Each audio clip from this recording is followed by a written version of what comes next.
All right, guys, 15.3 was just announced, 14-minute AMRAP, 7 muscle-ups, 50 wall balls, and 100 double unders. Different scaling options for the different divisions, but I'm just going to go over this one. Um, Make note that the girls is 14-pound 9-foot target as usual during the open. Hopefully you've been practicing 10-foot target, and that'll be a little bit easier. First things first, fueling for the workout. You definitely want to be light and hungry for this one. You don't want to have a big full meal or a big protein shake or protein bar right before this one leading up to it. You want to be light. You want to feel hungry. Those muscle ups, you want to feel light. Double unders, you want to feel light. You want to have all your blood going out to your limbs and your legs and arms. So the muscle endurance is good and your breathing is good. So taking in some BCAAs plus maybe a little bit of carbs in liquid form right before this would be a good idea if you're used to that. Maybe a little bit of Gatorade or whatever your carb source of choice is. Gatorade is usually pretty easy for most people, but again, only if you're used to it. If you're not used to doing that, then don't worry about it. Again, it's not something you want to try new. Not a time to try out new things during these open workouts. Just stick to what you're used to. But some BCAAs and some carbs will be good. You may want that to sip on during the workout. It's a pretty fast turnover workout, so you really don't need to be sipping on much of anything. It's only 14 minutes. It can be a pretty quick turnover, but if you are going to be drinking on something, might as well have a little bit of that in it, or maybe even just a little bit of Gatorade just to have a sweet taste to help with that endurance. Again, no food 2 hours or more before the workout. If you're not used to doing it that long, 2 hours or before, at least do a little bit longer than you're comfortable with. I would still err on that side. That'd be one thing that if I were going to change anything with your nutrition, I would say push it back a little bit farther away from that workout than you're comfortable with. Maybe you normally eat 30 minutes before, push it back to an hour before. You'll feel a little bit hungry, and I promise you'll feel good during the workout. So just try that out. I'm going to go to maybe 3 hours before without eating anything. Again, just want to be light and ready to roll during this workout. As far as the warm-up goes, we want 7 to 10 minutes, a little bit longer aerobic warm-up. For a lot of people, this is going to be the most aerobic workout that they've done yet during the open. For a lot of people, the muscle-ups are going to be kind of a bottleneck area where you're going to be stuck there and breathing's going to slow down. But most people are going to get the heart rate up pretty high on the 50 wall balls and the 100 double unders. So even if you kind of get to a sticking point and kind of slow down on those wall balls, it's going to get back up to a high heart rate on the wall balls and double unders. So 7 to 10 minutes aerobic work, maybe mix in some singles and some high knee jump ropes or different kind of jump ropes, maybe a little bit of double unders during that timepiece, but mostly rowing, biking, things like that.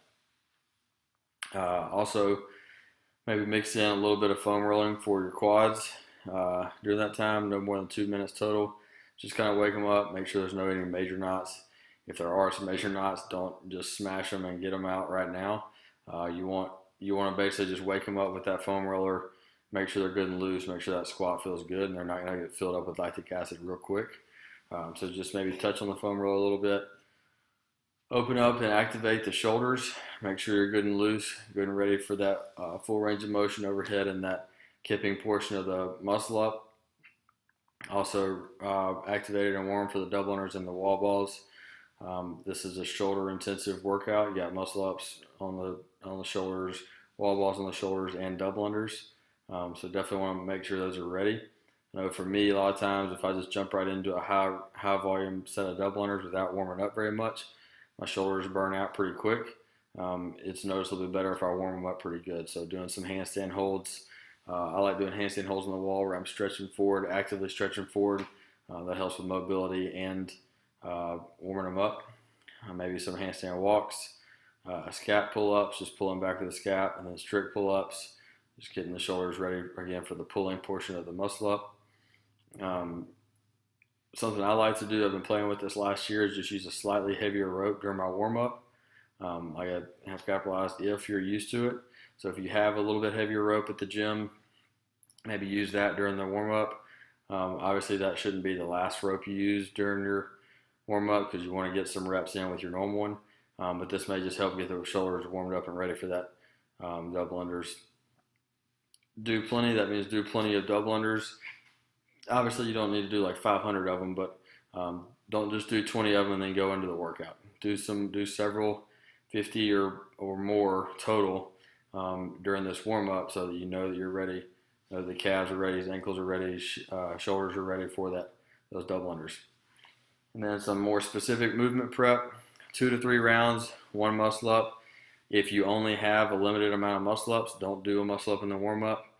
Maybe get 1 in just to make sure you're ready for it, but you don't want to waste any of those if those are limited. So if those are limited, if you're questioning whether or not you're going to be able to get 7 in, do 4 to 5 kipping pull-ups here instead. I like kipping pull-up here specifically instead of butterfly, just because to keep a similar kipping motion to the muscle up. 5 to 8 wall balls, 20 double unders, rest 1 to 2 minutes. Again, that's getting the breathing up a little bit, and then 30 seconds bike, 30 seconds off times 3. Preferably bike. That's going to hit the quads a little bit more, going to get your quads loosened up and ready to go a little bit more. And also, if you're rowing, you're going to be pulling and wearing out those pulling muscles for the double under or for the muscle ups. So that's why I prefer the bike over the rower this week. So getting into pacing a little bit. So I have some breakdowns here. If you have 10 plus unbroken muscle ups when you're fresh, I would start, and that number may be a little bit low, but I would start with an unbroken set. Go ahead and get that first 7 out of the way and get to the wall ball.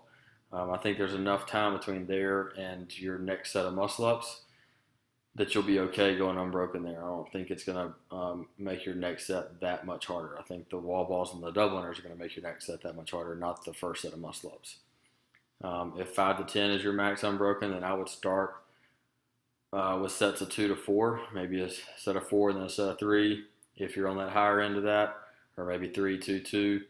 Something along those lines if your max unbroken is 5 to 10 reps. If you have less than 5 reps unbroken, then I would go with, again, if you're on the higher end of that, maybe start with doubles. If you're on the lower end of that, obviously start with singles. You definitely don't want to hit failure on those muscle ups, especially not in the first set. Obviously, if you know if you're less than 5, then you're likely going to hit failure sometime in this workout on the muscle ups, but we want to avoid that as long as possible. So doing singles is going to be better than trying to string them together. Also, when you're doing muscle ups, something I didn't mention in here, something that if you watch the video, Lauren Brooks was not doing a great job of was kipping that ring dip. You definitely want to make sure you're kipping out of that ring dip every single time from the start to save those shoulders and save those triceps. You're going to be using those triceps and shoulders on the wall ball, so you don't want to be doing strict ring dips every time. Make sure you're kipping every single time. Also, make sure you're not lowering back down through that muscle up if you're doing singles or if you're dropping off. Try to practice dropping from the top without much tension there. That's going to save a little bit of energy. Wall balls, same kind of breakdown. If you can do 100 or more unbroken when you're fresh, then I would say go for the first set unbroken. And then after that, break it up into manageable sets. Again, the key in this wall ball double under portion of it is to keep moving. You don't want any breaks that are longer than 10 seconds or so. So you always, wherever you break down those categories, you always want to keep the breaks to less than 10 seconds. You're going to want to keep moving, pick that ball back up. So you don't want to do a max set where you have to stop and break for 30 seconds or so before you pick it back up again. Again, if you're above 100 unbroken, I would go for the first set unbroken and then break it into manageable sets off feel after that. If you can do 50 to 100 unbroken, I would go ahead and break the first set 2 to 4 times, depending on where you are on that spectrum of 50 to 100 unbroken. I got a couple of schemes up there that you can choose from: 20, 15, 15, or 30, 20, or 15, 15, 10, 10, or some other variation. If you're somebody that doesn't like to have numbers in your head, which is completely fine with me, just go off feel. This first set shouldn't be any real deep burn. So if you start getting into that burn in your shoulders or your legs, go ahead and drop it, take a short break, get right back to it. If you can't do 50 unbroken, then I would say go with 10s the whole way, and don't be afraid to break it up into 5s. I was doing a map train session a couple weeks ago, and I broke it into 5s the whole time, and it was only like 5 or 10 seconds slower than when I did 10s, and I was doing sets of 50. So if you can get right back to it, pick it up with 5s, don't be afraid to do that if it saves those arms and shoulders. Double unders, I would say just go off feel. Don't go to complete burnout. Don't let the shoulders completely burn you out. Choose to break instead of burning out, meaning obviously if you trip up, that's not a big deal, but don't go to absolute max effort on those where you break because you're just so fatigued and you have to stop for 20, 30 seconds. Choose your breaks when you start feeling a little too red line-ish. Go ahead and take a short break and then get right back to them. Even if you have to break them into 25s or 20s, something like that. Keep moving. As far as gear goes, I wouldn't worry about grips unless you just absolutely feel like you have to have them for muscle ups. Majority of people are going to be doing 21 or less. Some people are going to be getting into the 28s. Maybe a few people out there listening to this are going to get beyond that. It's not just a ton of volume on the muscle ups in the hands, so I wouldn't worry about those unless you just absolutely have to have them. Weightlifting shoes can be considered if wall balls are going to be kind of a limiter for you. If they're one of your struggles, if maybe you're a smaller athlete and muscle ups and double unders are a breeze, wall balls are kind of a harder portion for you, and it helps if you have some flexibility issues, and it helps keep your torso upright, which is going to allow you to be able to breathe better in those wall balls and allow those wall balls to be easier. Then it might be something to consider. Make sure you can do double unders in your weightlifting shoes if you wear them. Otherwise, I always wear tennis shoes. Tennis shoes is going to be the preference for most people in this one. Other than that, normal gear. Cool down. 10 minutes on the bike. Get those legs flushed out a little bit. There's a bunch of wall balls going to be going on in this. Foam roller quads and lats, maybe the calves a little bit too. Going to be doing a good bit of double unders. Make sure you get some protein and carbs, post-workout shake, and then a full meal. It's 14 minutes. Going to be a lot of breathing, a lot of movement, a lot of blood in the muscles. So get some good recovery in. Get an Epsom salt bath the night after you do it, and go from there. Hit it hard. As far as hitting this twice, this is an option to hit twice as long as your legs can recover and take the volume. But it's definitely not going to be one that's going to beat you up too extremely bad. So I would space it out and try to hit this one twice, see if you can pace it a little bit better the second time. Maybe you'll get a feel for it a little bit better. So I hope that helps. Let me know if you have any questions.